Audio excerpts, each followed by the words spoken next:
This video, I upgrade my 2020 Jeep Gladiator with an Alu-Cab Contour Canopy. I'm going to dive into things I like about it, what I don't like about it, and why it ultimately made the most sense for my Gladiator. Now, there are a lot of bed cover options for the Jeep Gladiator, and I definitely did a deep dive researching way before I bought this Alu-Cab. I was looking at RSI Smart Caps, I was looking at GFC stuff, that's Go Fast Campers, they make great stuff, and I was actually looking at some ARE stuff as well, because I've had AREs probably more than any other topper in the past, and they've always treated me well, but I wanted three specific things. Number one, I wanted something light. I wanted the lightest camper that I could put on the back of this thing. These Jeeps don't want, they don't handle well with a lot of weight. I still have the factory 3.6 liters, so anything that I could do that was gonna be in the lighter realm, I really wanted to do. The Contour Canopy without glass only weighs 125 pounds, and so far as I know, that is the lightest one that's available.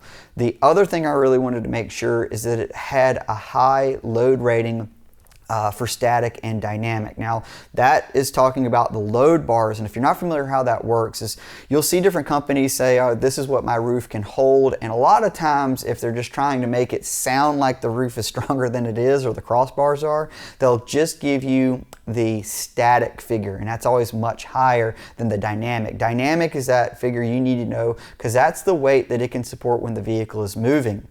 On the Contour Canopy, the dynamic rating is 440 pounds and the static is 880 pounds. That's a big deal. So what that really means is I can easily put a rooftop tent, which I'm using up there, and not worry about taking it off-road because the dynamic range was more than capable. And the static range, I would never even come close to with my wife, myself, and our two kids. So that all like checking the right boxes there for sure. I do have a rooftop tent on it now. I'm using an iCamper SkyCamp 3.0. It weighs 165 pounds, which is actually light for a 4-person tent, but this thing is still pretty massive. Circling back to what else I needed, the last thing I really wanted was as much durability out of one of these as I could, and that's why I kind of shied away from the ARE. I don't feel like going with a composite or fiberglass shell is going to be as durable off-road. I don't plan on dragging the side of this thing up against something, but I know it could happen. And as much as I want to convince myself that, you know what, hey, I'm going to plan ahead. If I'm going to go do some hardcore trails, I'm going to pull this thing off and set it to the side. Like, I don't know if that's really going to happen. So I wanted something that was going to be durable. So not having side windows is a big benefit, so if it does scrape against something, I'm not worried about breaking glass. It being a one-piece design, I think really helps with the overall rigidity of it. And when I talked to AVO, which is Actual Vehicle Outfitters, happens to be my Alu-Cab dealer, you know, I went through and kind of said, hey, these are the ones I'm looking at.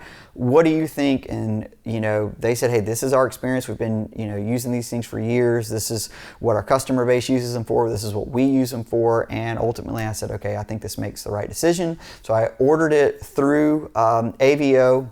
Actually went up to Asheville to get it installed. The installation is pretty easy. I had to pull off some of my old stuff because I drove up there with the tent on.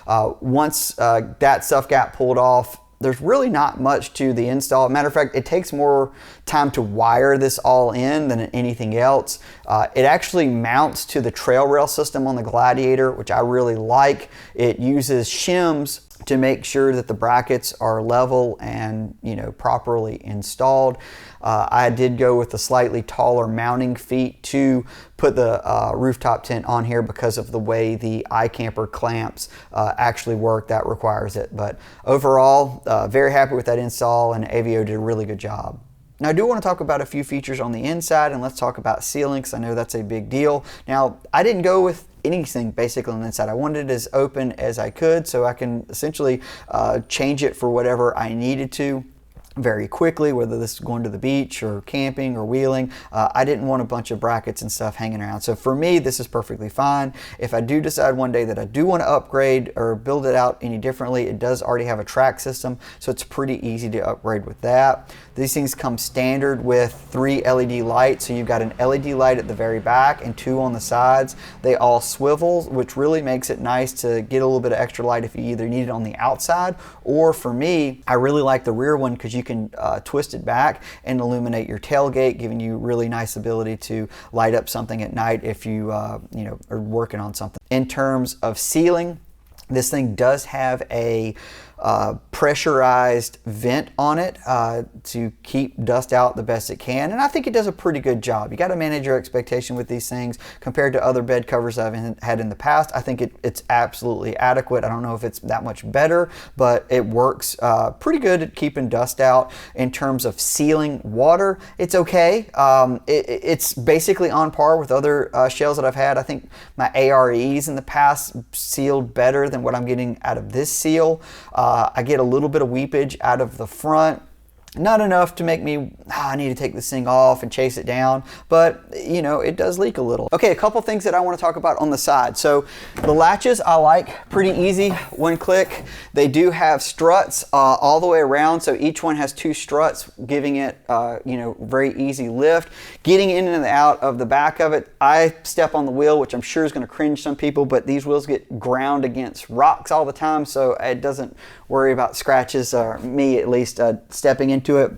I can reach all the way down into the bed of the Gladiator because it's not a very deep bed, but I can get access to stuff fairly easily. So these are very functional. The other thing I really like is how wide of an opening this is. It's not like you're like squeezing yourself in. You can actually kind of really go in here and get parts. So that's a really big plus. They've got great seals. I have not had an issue with anything leaking from the side. Matter of fact, I feel like the seals on the outside are probably the best. In terms of closing it, really not that bad. This side panel is pretty light, so there's not really much to it. If you went with the glass, it would have more rigidity, but it'd add, I think, about 10 pounds overall. The weight wasn't that, 10 pounds not that big of a deal, but really to me, I was more worried about some type of damage or break in the glass. So that's why I went with the full panel. I like how it looks. I think it's more utilitarian. It's not like color matched and all that stuff. That's just, I don't really care that much about that for this Jeep. This Jeep is more about functionality than anything else, and I really like this. If you're wondering, how do I get up there to the tent? It's really not that bad. I actually just put my foot right here, and then the iCamper uses keys to undo the latches here. I can pop this thing up, fold out the ladder, and have everything set up in about 2 minutes. I mean, it genuinely is very fast. That's probably the hardest thing that's gonna get me hurt one day, is jumping down like a spider monkey, but overall, you don't really need anything else to kind of bring with you to make it where the tent and things like that. It's functional. So the Contour Canopy does come standard with a rear glass, and it has a interior sliding rear glass. I will tell you that when I first saw it, I was like, there's no way I'm going to be able to see out of the back of it, but it actually works pretty well. I've got my standard mirror working, and I've been pretty impressed that I can actually see. It's dark enough where it's hard to see in, but it's light enough where you can see out just fine. So very impressed with that. I do like how it looks. I think they did a good job with how they did the glass and how it fits overall. It is kind of interesting. The Gladiator tailgate is not straight, and so they actually have to make this sort of custom bend in the back to where it overlaps. Now, I think the big advantage of that from a wheeling perspective is it actually pushes the Alu-Cab forward just a little bit of the very rear portion of the Jeep. So when I am wheeling, hopefully that'll give me an extra little bit of clearance if you're climbing up something, that it doesn't smash in as quickly, or at least won't be the first thing to hit. I'll probably still break the tail light before I hurt the back of the Alu-Cab.